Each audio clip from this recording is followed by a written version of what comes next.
दोस्तों, Indian air force की तरफ से अग्नि वायुवीर म्यूजिशियन की जो भर्ती निकल चुकी है, जिसमें मेल फीमेल दोनों अप्लाई ऑल ओवर इंडिया से कर सकते हैं। जिसमें आपकी मिनिमम क्वालिफिकेशन 10th पास यहाँ पे रहने वाली है और आप म्यूज़िक की कैटेगरी में आप वहाँ से बिलोंग करते होने चाहिए। तो यहाँ पे बहुत अच्छी वैकेंसी निकल चुकी है। आज इसी के बारे में आपको मैं जानकारी दूंगा कि भर्ती की डेट कहाँ से शुरू होगी और कहाँ पे आपकी लास्ट डेट यहाँ पे रहने वाली है। क्या क्या आपका एजुकेशन क्वालिफिकेशन के साथ साथ आपको और भी रिक्वायरमेंट रहेंगी, कैसे इस पोस्ट को अप्लाई करना है, यहाँ पे आपका सिलेक्शन प्रोसेस में क्या क्या यहाँ पे कैटेगरीज वहाँ पे रखी गई हैं, और लास्ट में इस फॉर्म को कैसे आसानी से भरना है, बिना किसी गलती से भरना है। तो आज की वीडियो यहाँ पे अग्नि वायुवीर म्यूजिशियन बैंड्स पे रहेगी। तो आपसे अनुरोध है कि आपने यदि चैनल को सब्सक्राइब नहीं किया है तो चैनल को सब्सक्राइब कर लीजिए, क्योंकि ऐसी ही वीडियोस मैं इस चैनल पर लेकर के आता रहता हूँ। तो चलिए वीडियो को शुरू करते हैं। तो इंडियन एयरफोर्स की तरफ से अग्नि वायुवीर म्यूजिशियन की भर्ती निकल चुकी है, जिसमें कोई वैकेंसी यहाँ पे इन्होंने शो नहीं कर रखी है। जल्द ही यहाँ पे इनकी वैकेंसी भी देखने को मिल जाएगी। तो इसका फॉर्म जो है वो ऑनलाइन भरा जाएगा, ऑनलाइन ही इसको आपको वहाँ पे भरना है इंडियन एयरफोर्स की ऑफिशियल वेबसाइट से, जिसका वेबसाइट का नाम है ifrecruitment.edcil.com.in। ठीक है, तो इस पे आपको वहाँ पे जा कर के इसका ऑफिशियल नोटिफिकेशन चेक कर लेना है, देन यहाँ पे आपको अप्लाई कर देना है। तो अप्लाई करने के लिए क्या क्या यहाँ पे डेट्स रहेंगी।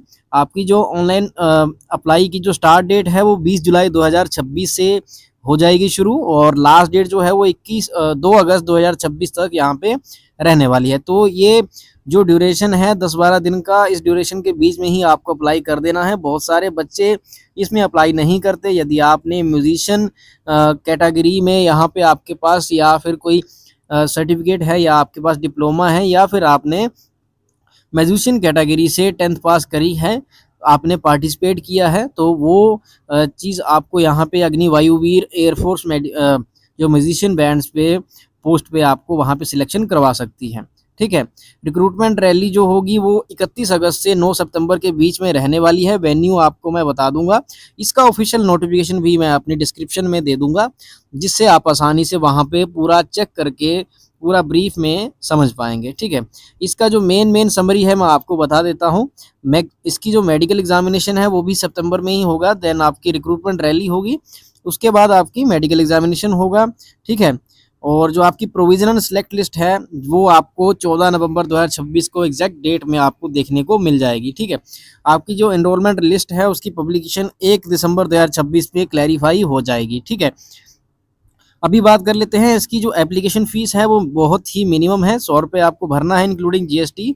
तो आपको यहाँ पे 118 रुपये करीबन यहाँ पे आपको यहाँ पे ऑनलाइन पे करने पड़ेंगे ड्यूरिंग आपको, जैसे जब आप फॉर्म भरेंगे। ठीक है, through debit card, credit card, net banking या यूपीआई से आप पेमेंट कर सकते हैं। इनकी ऑफिशियल वेबसाइट पे आपको वहाँ पे इनका जो पेमेंट का मोड है वहाँ पे आपको देखने को मिल जाएगा। ठीक है, एज लिमिट आपकी रहेगी 22 साल। ठीक है, मैक्सिमम आपकी जो एज रहेगी 22 साल है, मिनिमम आपकी 17.5-18 साल रहती है। ठीक है, एज की जो रिलैक्सेशन है वो ओबीसी के लिए 3 साल की रहेगी और एससी एसटी के लिए 5 साल की रहेगी। जो डिसेबल पर्सन है उनके लिए 10 साल की रिलैक्सेशन रहेगी, यानी कि ओबीसी के लिए 25 साल रह जाएगी और एससी एसटी के लिए 5 साल, यानी कि आपकी 27 साल एज रहेगी रिलैक्सेशन के साथ। और डिसेबल्ड पर्सन जो हैं उनके लिए 32 साल यहाँ पे लास्ट एज रह जाएगी, मैक्सिमम एज आपकी रहेगी। ठीक है, अभी बात कर लेते हैं आपकी सैलरी की। सैलरी यहाँ पे बहुत अच्छी सैलरी यहाँ पे अग्नि वायुवीर म्यूजिशियन में मिलने वाली है। 30,000 पर मंथ यहाँ पे आपकी जहाँ पे फर्स्ट साल जो आपकी फर्स्ट ईयर में आपकी 30 साल आपकी वैकेंसी रहेगी, और 40,000 आपकी जो 4th ईयर तक आपकी सैलरी यहाँ पे रहने वाली है। टोटल 4 साल की आपको जॉब रहेगी, जिसके बाद आपको यहाँ पे रिजर्वेशन मिल जाएगा, आप कहीं भी जा कर के अपनी जॉब कर सकते हैं एज ए एक्स सर्विसमैन के रूप में। ठीक है, तो एजुकेशन क्वालिफिकेशन की अगर बात करें तो एजुकेशन क्वालिफिकेशन में आपकी मिनिमम मैट्रिकुलेशन 10th पास होनी चाहिए, और इससे ज़्यादा भी हो सकती है। आपकी जो proven proficiency in at least one musical instrument from the prescribed list, list, ठीक है। आपकी जो प्रोफिशिएंसी होनी चाहिए किसी भी म्यूजिकल इंस्ट्रूमेंट में, ठीक है।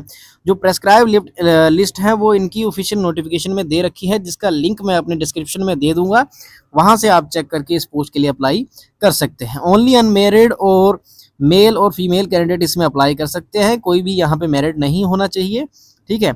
आपकी जो एज है वो 1 जनवरी 2005 से 1 जुलाई 2009 के बीच में ही आपकी 22 साल एज रहनी चाहिए, ठीक है। तभी आप इसके लिए अप्लाई कर सकते हैं, ठीक है। Application must also provide a recognise musical experience certificate, आपके पास म्यूजिकल एक्सपीरियंस सर्टिफिकेट होना चाहिए, ठीक है। And meet the mandatory medical standard, ठीक है। आपका यहाँ पे कुछ भी यहाँ इन्होंने एक्स्ट्रा नहीं मांगा है, आप मिनिमम 10th पास होने चाहिए, और आपकी जो एज कैटेगरी है वो 1 जनवरी 2005 से 1 जुलाई 2009 के बीच में होनी चाहिए, और आपका जो म्यूजिकल एक्सपीरियंस सर्टिफिकेट है वो भी आपका यहाँ पे उनको चाहिए होगा, और लास्ट में आपका जो मेडिकल स्टैंडर्ड है वो आपका सही रहना चाहिए, ठीक है। तो ये आपका इस एजुकेशन क्वालिफिकेशन के बेसिस पे आपका सिलेक्शन वहाँ पे हो सकता है। सिलेक्शन प्रोसेस किस तरीके से होगा वहाँ पे रैली के दौरान, ये आपको मैं बता देता हूँ। तो वेरिफिकेशन ऑफ एलिजिबिलिटी डॉक्यूमेंट्स, पहले आपके डॉक्यूमेंट्स चेक किए जाएंगे, देन आपका डॉक्यूमेंट वेरिफिकेशन के बाद आपका फिजिकल फिटनेस टेस्ट होगा पीएफटी, जो जिसमें 1.6 किलोमीटर रन होगा, वो कंप्लीट करने के बाद आपका पीएफटी 2 होगा, फिटनेस टेस्ट, और पुशअप जो हैं आपके, सिटअप हैं, स्क्वाट्स हैं, ये सब आपको पीएफटी जो 2 है उसमें करने रहेंगे, ठीक है। इंग्लिश रिटन टेस्ट आपका होगा जिसमें 30 ऑब्जेक्टिव क्वेश्चंस रहेंगे, म्यूजिक प्रोफिशिएंसी आपका टेस्ट होगा, और मेडिकल एग्जामिनेशन होगा। ये सारा आपका सिलेक्शन प्रोसेस का स्टेप बाय स्टेप आपका ऐसे रहेगा, ठीक है। आपका डॉक्यूमेंट वेरिफिकेशन हो जाएगा, देन आपका पीएफटी हो जाएगा, वो कंप्लीट होने के बाद आपका पीएफटी 2 हो जाएगा, ठीक है। उसके बाद आपका ये सारे कंप्लीट करने के बाद आपका रिटन एग्जाम होगा, रिटन एग्जाम आप पास कर लेते हैं तो आपका म्यूजिक प्रोफिशिएंसी टेस्ट होगा और मेडिकल एग्जामिनेशन होगा। ये इसका सिलेक्शन प्रोसेस यहाँ पे रहने वाला है। डॉक्यूमेंट्स कौन से रिक्वायर्ड हैं ये आपको एक बार ध्यान से देख लेना है।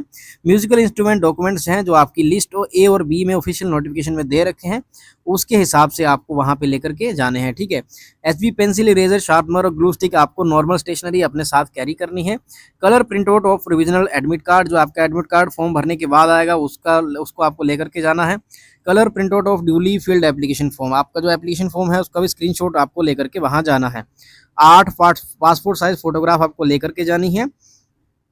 ओरिजिनल या फिर digi locker verified matriculation certificate आपको लेके जाना है मार्कशीट का, ठीक है। और +4 सेल्फ टेस्टेड कॉपीज, ठीक है। इसकी 4 कॉपी सेल्फ टेस्टेड खुद के साइन करके लेकर के जानी है। Original DigiLocker verified musical experience certificate, musical experience जो सर्टिफिकेट है वो आपको ओरिजिनल वहाँ पे लेकर के जाना है, ठीक है। चिल्ड्रन ऑफ एयरफोर्स पर्सनल, ठीक है, COAFPS सर्टिफिकेट, यदि आप सर्विसमैन के आगे वहाँ पे अगर उनके बच्चे आपके फादर जो हैं वो ऑलरेडी इंडियन एयरफोर्स में सर्विस कर रहे हैं तो आपको वो COAFPS सर्टिफिकेट लेकर के जाना है, ठीक है। और या फिर डिस्चार्ज बुक लेकर के जाना है। और यदि आप कहीं सर्विस कर रहे हैं किसी गवर्नमेंट संस्था में तो आपको NOC लेकर के वहाँ से जानी है, ठीक है। और यदि आप वहाँ से किसी कारण वहाँ आपने वो जॉब छोड़ दी है तो आपको डिस्चार्ज सर्टिफिकेट भी लेकर के जाना है। बॉडी टैटू फोटोग्राफ्स भी आपको लेकर के जानी है, ठीक है। यदि आपने NCC A-B-C सर्टिफिकेट आपके पास है तो वो भी लेकर के जाना है। और आधार कार्ड, आपकी जो वैलिड फोटो ID है वो उसमें, ठीक है, वो आपको लेकर के जानी है, ठीक है। आधार कार्ड की एक ज़ेरॉक्स आपको सेल्फ टेस्टेड करके लेकर के जानी है, ठीक है। और sign consent form for PFT and medical test, ठीक है। आपके पास यहाँ पे साइन कंसेंट फॉर्म जो होता है जिसमें आपके 3 सिग्नेचर रहते हैं वो आपको साथ में लेकर के जाना है, कैरी करना है। तो ये सारे डॉक्यूमेंट्स आपको साथ में कैरी करने हैं। इसके जो बेनिफिट्स हैं वो क्या रहेगा, आपको 4 साल की सर्विस के बाद आपको सेवा निधि पैकेज मिलेगा जिसमें गवर्नमेंट आपका जो कंट्रीब्यूशन होगा वो 5,02,000 रुपये होगा। Same as it is government भी 5,02,000 रुपये आपको आपकी जो आपका निधि पैकेज है उसके थ्रू गवर्नमेंट आपको डालेगी। तो टोटल आपको 10,04,000 का पैकेज है जो 4 साल की सर्विस के बाद आपको वहाँ पे इसके अलावा मिलने वाला है, ठीक है। लाइफ इंश्योरेंस कवर भी आपको मिलेगा जो कि 4 साल के आपकी जो टेन्योर के दौरान 48 लाख आपका रहने वाला है, ठीक है। यदि आपको कुछ हो जाता है, आपको चोट लग जाती है तो आपका जो लाइफ इंश्योरेंस कवर है वो आपको मिलेगा, ठीक है। अभी इस भर्ती के लिए अप्लाई कैसे करना है ध्यान से देख लेना है। आपको ऑफिशियल CSB रिक्रूटमेंट पोर्टल पे जाना है, ठीक है। ifrecruitment.edcil .co.in, ठीक है। यहाँ पे जाना है, आपको रजिस्टर करना है, आपकी पर्सनल डिटेल भरनी है, देन आपका जो मोबाइल नंबर आपने भरा होगा उस पर एक ओटीपी आएगी, ओटीपी को आपको वेरीफाई करना है, मोबाइल नंबर और ईमेल आपको डालना है, ठीक है। ओटीपी वेरीफाई करने के बाद आपको आपका यूज़र आईडी और पासवर्ड क्रिएट कर लेना है, ठीक है। जैसे ही आप क्रिएट कर लोगे तो आप गो टू एप्लीकेशन में आपकी जो स्टार्ट फिलिंग है वहाँ पे जो फॉर्म भरना आप स्टार्ट कर देना है आपको, आपकी जो एजुकेशन क्वालिफिकेशन है और जो आपके जो सर्टिफिकेट्स हैं उनको अपलोड कर देना है, ठीक है, ध्यानपूर्वक। और जो आपकी फोटोग्राफ्स हैं, सिग्नेचर्स हैं, वो आपके डिजिटली वहाँ पे अपलोड होंगे, ठीक है। पे the non refundable application fee, आपकी नॉन रिफंडेबल जो फ़ी रहेगी यहाँ पे 118 रुपये इंक्लूडिंग जीएसटी। तो ये आपको नेट बैंकिंग के थ्रू या क्रेडिट कार्ड या फिर यूपीआई पेमेंट के थ्रू जैसे भी आप उसको पेमेंट कर सकते हैं, ठीक है। और फिर ध्यान से एक बार फॉर्म भर के, क्योंकि इसमें कोई अमेंडमेंट का वहाँ पे आपका कोई यहाँ पे आपकी विंडो ओपन नहीं होगी, तो आपको एक बार ध्यान से अपना जो फॉर्म आपने भरा है, आपकी कैटेगरी जो सेलेक्ट की है वो ध्यान से एक बार देखना है, देन आपको फॉर्म को रिव्यू करके सबमिट कर देना है, ठीक है। देन उसको एप्लीकेशन को प्रीव्यू करके आपके जो ध्यान से आपको उसको सबमिट करना है, देन उसका जो फाइनल फॉर्म होगा, जो सबमिशन के बाद आपका जो रजिस्ट्रेशन नंबर आएगा उसको आपको एक स्क्रीनशॉट लेकर के रख लेना है, वो भी आपको साथ में लेकर के जाना है, वो आपको मदद करेगा। आपका जो एडमिट कार्ड रहेगा वो ऑफिशियल पोर्टल पे आ जाएगा या फिर आपकी ईमेल पे आएगा, तो उसको जो आपका रजिस्ट्रेशन नंबर रहेगा उसको आपको ध्यानपूर्वक वहाँ पे इसका एक जो स्क्रीनशॉट लेकर के रख लेना है। तो इस तरीके से इस फॉर्म के लिए, इस पोस्ट के लिए आपको अप्लाई करना है। यदि आपका कोई फ्रेंड, दोस्त या फिर कोई रिश्तेदार है जो 10th पास है और म्यूज़िक कैटेगरी से बिलोंग करता है, तो उसके लिए यहाँ पे बहुत अच्छी अपॉर्चुनिटी है। और यदि आप भी इस भर्ती के लिए ट्राई कर रहे हैं तो ये वीडियो को ज़्यादा से ज़्यादा शेयर कर दीजिए दोस्तों के साथ, क्योंकि ऐसी ही वीडियोस, जो इन्फॉर्मेटिव वीडियोस रहती हैं गवर्नमेंट जॉब से रिगार्डिंग, वो मैं यहाँ पे चैनल में अपलोड करता रहता हूँ। और आज की वीडियो में बस इतना ही, मिलते हैं अगली वीडियो में अगली गवर्नमेंट जॉब के साथ। तब तक के लिए चैनल को सब्सक्राइब कर लीजिए, बेल आइकन को प्रेस कर लीजिए, ताकि ऐसी ही लेटेस्ट गवर्नमेंट जॉब की नोटिफिकेशन आपको सबसे पहले मिल पाए।